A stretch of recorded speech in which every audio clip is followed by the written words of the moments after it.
I'd like to dedicate this montage to horse lovers everywhere, and especially to friends of Libby. Let's start with a little magic, because there's something magical about horses. I'd like to honor this horse and show just how special and magical she was. Her name, Leibling, a.k.a. Libby. On Sunday, June 24th, 2012, Thorncroft Equestrian Center lost this shining star. But I won't begin at the end.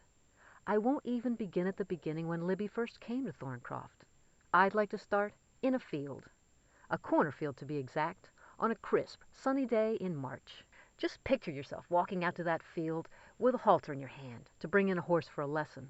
You see a few out there gazing and grazing. The one you want, though, isn't in that group, and it's not that dirty white one either. Then you see her, the chestnut mare, Libby. She's the one you want. You inch closer to her.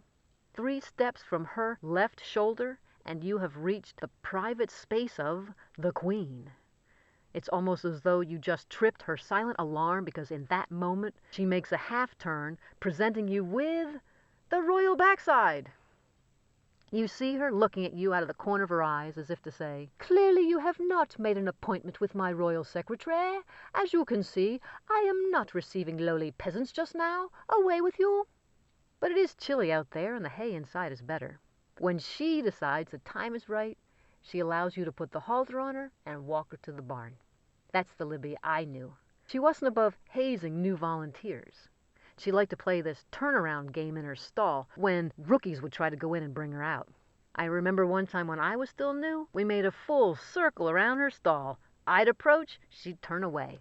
My friend Nancy was mucking the stall next door. She came out and said, "What are you doing in there? Dancing with her?" When I first started working with Libby in the fall of 2010, I was seriously inexperienced. And I remember our first winter together. I had her in the cross ties, and she was standing there patiently as I'm trying to figure out all the clips and buckles on her horse blanket. She gave me this look, and I knew what she was thinking. "While I realize you're not fluent in horse, dear girl, I at least expected you'd be able to make better use of your opposable farms." People with horse sense had a much easier relationship with her. Of course, you can't mention Libby without mentioning her best friend, her partner in crime, her sister from another mister, Thorncroft instructor, Carol. From the first day Libby arrived at Thorncroft, it was love at first sight. Not just Carol loving Libby, but Libby loving her right back.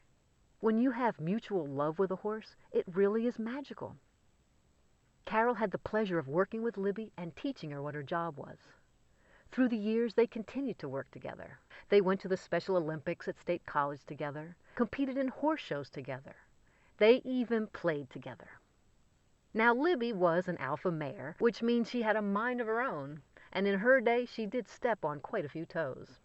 Libby's job was therapy horse extraordinaire. She gave her full, loving attention to her handicapped riders.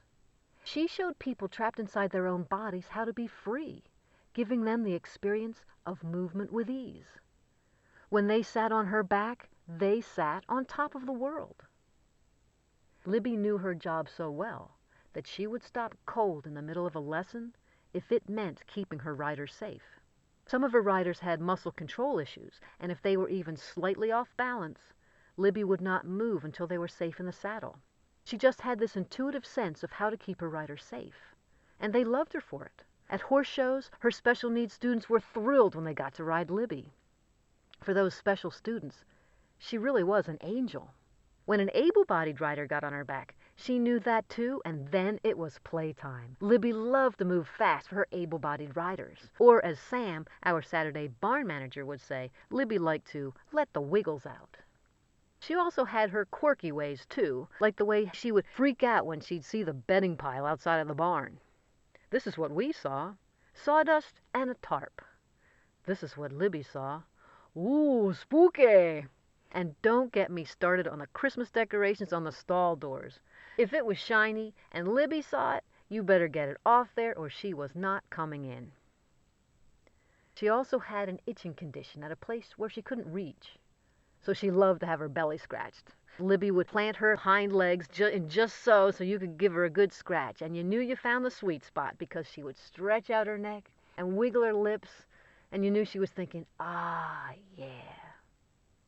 I might not be honoring a human, but this four-legged beauty we knew as Libby can still teach us about life. Be a giver. Be fully present in everything you do. Stand proud. Show the world exactly who you are, quirks and all. And if the weight on your back shifts too far to one side, stop until balance is restored. Then walk on. That was how Libby lived. She won't be coming back to her stall. She'll have no more lessons, no more Special Olympics, no more Thorncroft horse shows. But she will never be forgotten. She was who she was, bold and beautiful, strong yet trustworthy, fast for her able-bodied riders, yet protective of riders with special needs. For all you've done, Miss Libby, this is for you.